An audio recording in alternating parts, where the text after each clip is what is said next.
यानी कि जुमेरात के रोज़ हाउस होल्ड इंटीग्रेटेड इकनॉमिक सर्वे जारी किया गया और ये IMF की शर्त थी कि जो नया साल शुरू होने से पहले ये हाउस होल्ड इंटीग्रेटेड इकनॉमिक सर्वे जारी करना चाहिए। और जो प्लानिंग के वजीर हैं एहसन इकबाल साहब, उन्होंने ये सर्वे जारी किया और इसमें अहम मालूमात हैं वो पाकिस्तान में जो तालीम की सूरत हाल हो, इसके अलावा खुराक और इंटरनेट कनेक्टिविटी और इस जैसे जो अहम जो इश्यूज हैं उसके हवाले से हमें एक आप कह सकते हैं कि आइडिया है या आइडिया होता है सर्वे के जरिए कि इस वक्त पाकिस्तान में मुख्तलिफ शोबों में क्या सूरत हाल है। लेकिन आगाज शहबाज आई थिंक जो सबसे अहम जहां पर नुकता है तालीम से मुतालिक अगर आप बात करें, क्योंकि जो नंबर्स पहले आते रहे, जो पिछली भी मरदमशुमारी हुई थी उसके तहत अगर आप देखें तो पाकिस्तान में 2.5 करोड़ जो बच्चे थे जिनको स्कूल में होना चाहिए था वो स्कूल में नहीं थे।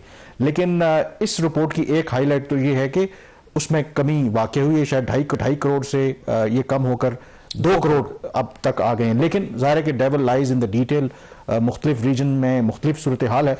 तो क्या बुनियादी तौर पर हाईलाइट है कि ओवरऑल चलें ये तादाद कम तो हुई है बट स्टिल 2 करोड़ बहुत बड़ा नंबर है। कामरान, एक तो ये कि कुफर टूटा खुदा खुदा करके ये वो सूरत हाल हुई है। ये हाउस होल्ड इंटीग्रेटेड इकनॉमिक सर्वे आखिरी दफ़ा 2019 में हुआ था।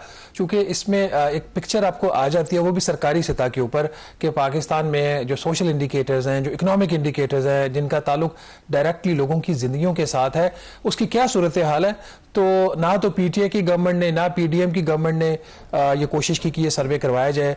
फिर बिलाखिर IMF को बीच में कूदना पड़ा। बहुत सारी चीज़ों पे IMF को क्रिटिसाइज तो करते हैं, लेकिन कुछ ऐसी चीज़ें हैं IMF की जो ठीक भी हैं, जिस तरह इस रिपोर्ट का रिलीज़ करवाना। तो ये रिपोर्ट रिलीज़ हो गई है और बड़ी ही एक बुरी सूरत हाल है।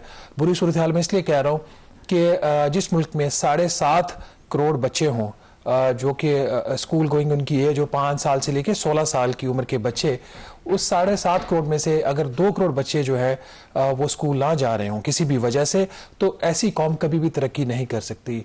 ऐसी कौम के जो फिर यही बच्चे जब बड़े होते हैं तो वो मजदूर तो बन सकते हैं, उनके पास कोई स्किल्ड उनके पास कोई नहीं होगी ऐसी जिस लेबर वो नहीं कर सकेंगे। गल्फ कंट्रीज में भी जाके वही कुछ करेंगे जो यहाँ पे वो करते हैं। तो बड़ी एक बुरी सूरत हाल बन रही है। अगर हम नाज़रीन ओवरऑल नंबर्स की बात कर लें, जो पिछला सर्वे 2019 में हुआ था उसमें पाकिस्तान में जो आउट ऑफ स्कूल चिल्ड्रन थे उनकी तादाद जो थी वो 30% थी, जो कि 2.5 करोड़ का नंबर बनता था उस वक्त। वो अब जो नया सर्वे है उसके मुताबिक ये 30% से कम होकर 28% होगी। इसमें 2% सिर्फ कमी आई है। याद रखिए 2% कमी over a period of 6 years I है। और ये 2% कमी भी उसमें जो सबसे बड़ी कंट्रीब्यूशन आई है वो सरप्राइजिंगली बलूचिस्तान से आई है।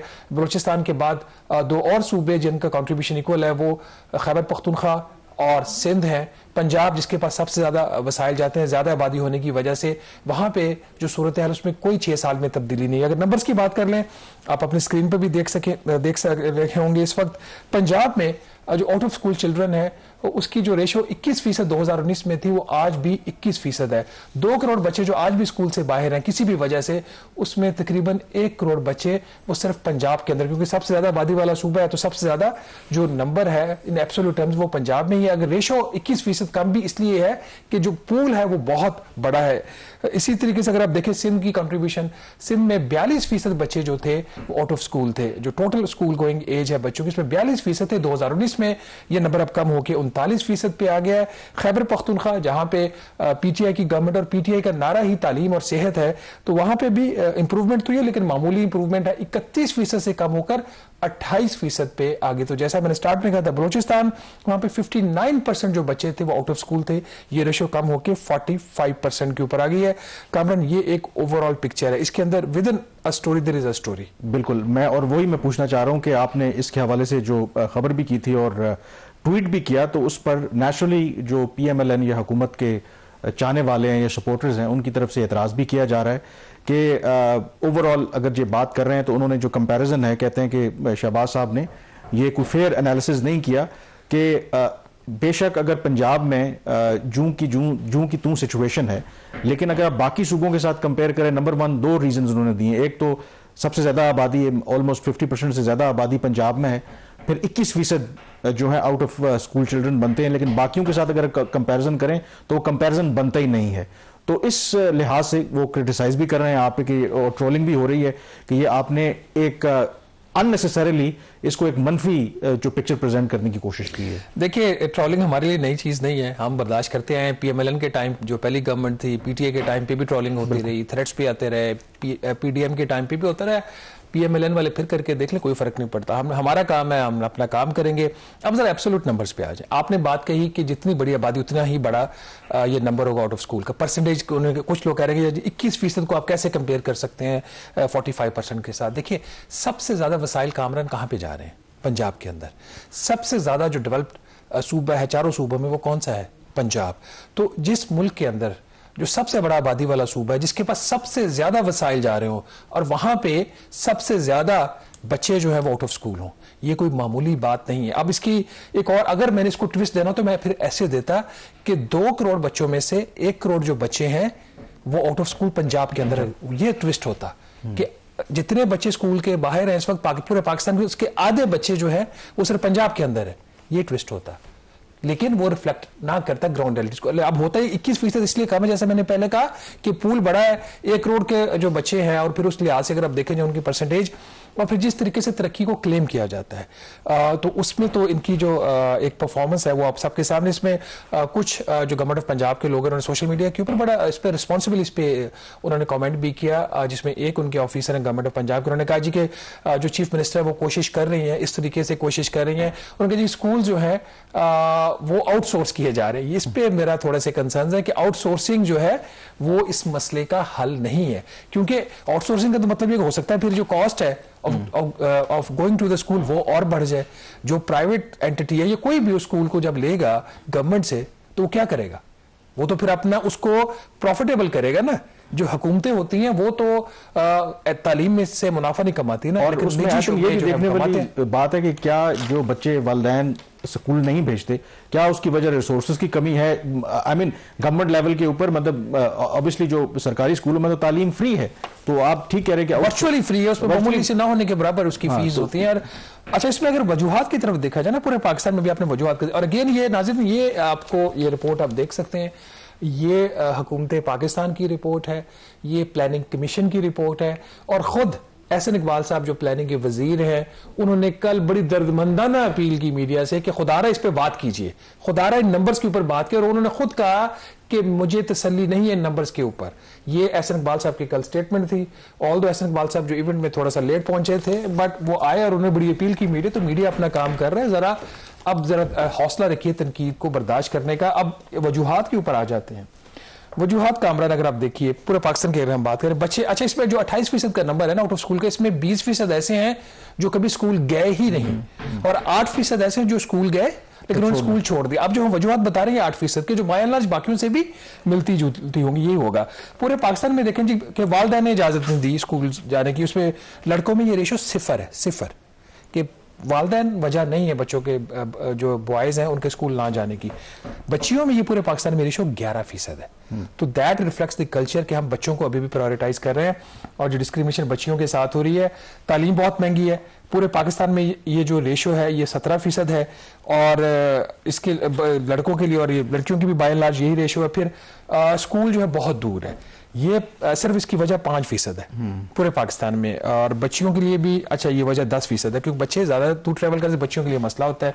एक और जो वजह है कि तालीम जो है वो यूजफुल नहीं है, ये एक बड़ी इंटरेस्टिंग वजह है कि तालीम का कोई फायदा नहीं। कितनी परसेंटेज है उसकी? ये सिर्फ 5% है, और बच्चियों के लिए 9% है। अच्छा, घर के काम में मदद करनी है, दिस इज वेरी इंटरेस्टिंग। ये आउटसोर्सिंग इसका जवाब नहीं है। कितनी रेशो है इसकी? 21% कि मुझे घर के कामों में मदद करनी। लड़कों में ये 21% है, और बच्चियों में ये रेशो है सिर्फ और सिर्फ 5%। This is very interesting. इसका मतलब है कि वो जो बच्चा है जो स्कूल नहीं जा रहा है, इसलिए नहीं जा रहा कि वालिदैन के पास पैसे नहीं है, वो काम में उसकी मजदूरी पे भेजेगा, किसी कार मैकेनिक के पास भेज देगा, इस तरह का वो काम करेगा। अच्छा, घर के कामों, जो घर के कामों के लिए मदद उनको करे। फिर तालीम जो है वो कंप्लीट है। चाइल्ड नॉट विलिंग बहुत बड़ी रेशो है। लड़कों में ये 22% है, और बच्चियों में सिर्फ 15% है। बच्चियां पढ़ना चाहती, बच्चे जो है उनमें ये रेशो कम होती है। फिर एक और जो इसके अंदर है कि जो टीचर्स का जो बिहेवियर है वो बड़ा पुअर है। This is very interesting reason. और इसमें 12% बच्चों की तरफ से ये कंप्लेन है और 10% बच्चियों की तरफ से। तो अगर हम स्कूल्स के अंदर माहौल बेहतर करें तो ये शायद जो आउटसोर्सिंग वाली चीज है वो 12% को तो अफेक्ट कर सकती है, 100% को नहीं कर सकती। अब आ जाते हैं सिर्फ पंजाब, क्योंकि पंजाब सबसे डेवलप सूबा है, सबसे ज्यादा वसाइल वहां पे जा रहे हैं, PMLN की गवर्नमेंट है और आज से नहीं है, बीच में एक गैप तो आया जिसमें एक चौधरी परवेज लाई साहब भी वज़ीर आला रहे जब जनरल मुशर्रफ की गवर्नमेंट थी, फिर उस्मान बज़दार साहब रहे उस अरसा में। तो ये पंजाब की जो सूरत है, ये जो सर्वे का पीरियड है कामरान, ये बड़ा इंटरेस्टिंग है, सितंबर 2024 से लेकर ये जून 2025 तक। तो ये इसी गवर्नमेंट का पीरियड है। पंजाब के अंदर अगर आप देखें ना कि वालिदैन इजाजत नहीं देते, बच्चियों में ये रेशो अगेन 11% है। बहुत महंगी तालीम है, ये पंजाब के लिए बड़ा ही एक इंपॉर्टेंट मैटर होना चाहिए। बच्चियों के लिए 17% है, बच्चों के लिए 19%। 19% बच्चे पंजाब में इसलिए स्कूल नहीं जा रहे कि तालीम महंगी है। यार ये जो चीफ मिनिस्टर साहब है उनको इस चीज पे गौर करना चाहिए कि 19% बच्चे कह रहे हैं कि तालीम बहुत महंगी है। तो आउटसोर्सिंग इसका क्या जवाब है? फिर आगे आ जाइए, जो स्कूल बहुत दूर है, पंजाब के अंदर ये रेशो जो है वो 5% है। तालीम जो है वो यूजफुल नहीं है, ये सिर्फ 2% रेशो है, फाइन। फिर एक जो और चीज इसके अंदर है कि घर के कामों में जो had to help with work, किसी काम में उन्होंने मदद करनी है, 19% रेशो है ये। घर का जो काम है वो करना है, वो 2% है, मामूली बात है। 24% जो बच्चे हैं पंजाब के अंदर स्कूल नहीं जाना चाहते, चाइल्ड नॉट विलिंग, 24%। ये बच्चियों के अंदर ये रेशियो 21% है। टीचर्स का जो बिहेवियर है, जो पुअर है पंजाब में, ये 15% है बच्चों का, और बच्चियों का 9%। इसी तरीके से बाय एंड लार्ज कामरान ये जो ट्रेंड्स हैं वो आ रहे हैं। आई थिंक ये जो रिपोर्ट है इससे एक चीज तो बिल्कुल, आई थिंक एक तो IMF के कहने पर ही सही, तो गवर्नमेंट ने एक ये जारी तो किया है। तो अब जैसे कहते हैं ना कि कोई भी किसी बीमारी को अगर आपने उसका इलाज करना है, तशखीस बहुत जरूरी है। तो एक ब्रॉडर सेंस तो आ गई है कि कहाँ पे गैप्स हैं, क्या इश्यूज हैं। तो अब वो फेडरल गवर्नमेंट हो, सूबाई हुकूमतें हों, उनके पास एक कंप्लीट पिक्चर है, तो उन एरियाज के ऊपर इस सर्वे को सामने रखते हुए वो काम कर सकते हैं। तो बाय द टाइम ये नेक्स्ट सर्वे हो तो होपफुली उसमें इंप्रूवमेंट होगी। तो अगला सर्वे जो कामरेड वो जल्दी होना चाहिए, जब भी हो, 5 साल का अगर इंटरवल है या 2 साल का, 3 साल का, व्हाटएवर, वो उसी इंटरवल के ऊपर होना चाहिए। दूसरा, इस रिपोर्ट को इसको दुरुस्त करने के लिए निजाम को, कोई भी गवर्नमेंट चाहे पंजाब की हो, खैबर पख्तूनख्वा की हो, बलूचिस्तान सिंध की हो, परफेक्ट नहीं होती।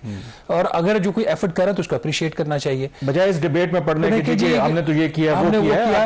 रिजल्ट्स आपके सामने सरकारी नताइज हैं। एहसन इकबाल साहब ने खुद ये रिपोर्ट जारी की है। एहसन इकबाल साहब ने खुद हमसे दर्दमंदाना अपील किया जी इन इश्यूज के ऊपर बात करें।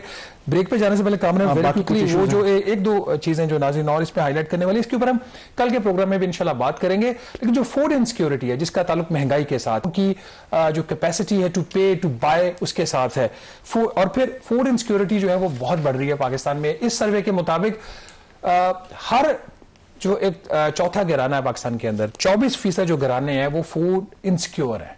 ये बहुत ही एक अलार्मिंग नंबर है कि फूड इनसिक्योरिटी जो है वो इतनी बढ़ गई है। इसमें जो सबसे ज्यादा रेशो, जाहिर सी बात है, बलूचिस्तान में जो कम वसाइल हैं, दहशतगर्दी का भी शिकार है, 30% आबादी समझती है वो फूड इनसिक्योर है, और ये रेशो पिछले 6 साल में डबल हो गई है। सिंध के अंदर ये रेशो करीबन 29% है, ये इसमें 10% इजाफा हुआ है फूड इनसिक्योरिटी के अंदर। खैबर पख्तूनख्वा में ये रेशो 22% है। खैबर पख्तूनख्वा अगेन ये इफेक्ट हुआ है वॉर ऑन टेरर से हुआ है, और वहां पे जो मसले मसाइल हैं। पंजाब के अंदर ये रेशो जो है ये 14.5% से बढ़कर 6 साल में ये 22.6% हो गई है। बहुत हाई नंबर है।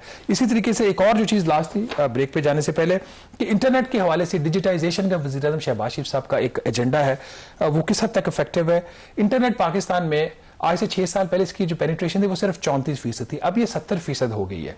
34 से 70 बहुत बड़ा सफर है, लेकिन ये 6 साल में अभी भी ये 100% नहीं है। एक और नंबर बहुत ही बुरा नंबर है कि पाकिस्तान में सिर्फ 12% आबादी ऐसी है जिसके पास कोई अपना बैंक अकाउंट है। ये नंबर जिस मुल्क के अंदर होगा 12% बैंक अकाउंट, तो वो कैसे जो मॉडर्न सर्विसेज आ रही है उससे वो फायदा लेगा। बहरहाल यहाँ पे छोटी सी ब्रेक लेंगे। इस डिस्कशन को आज यहाँ पे हम कंक्लूड नहीं कर रहे, इसको हम कल की डिबेट भी इस पे रखेंगे और कोशिश करेंगे ये इस तरह के जो नंबर्स आपके सामने लाएं ताकि ये जो गवर्नमेंट्स है, प्रोविंशियल गवर्नमेंट्स है, इसके ऊपर काम कर सकें। छोटी सी ब्रेक, उसके बाद डिस्कशन जारी रखेंगे। Stay with us.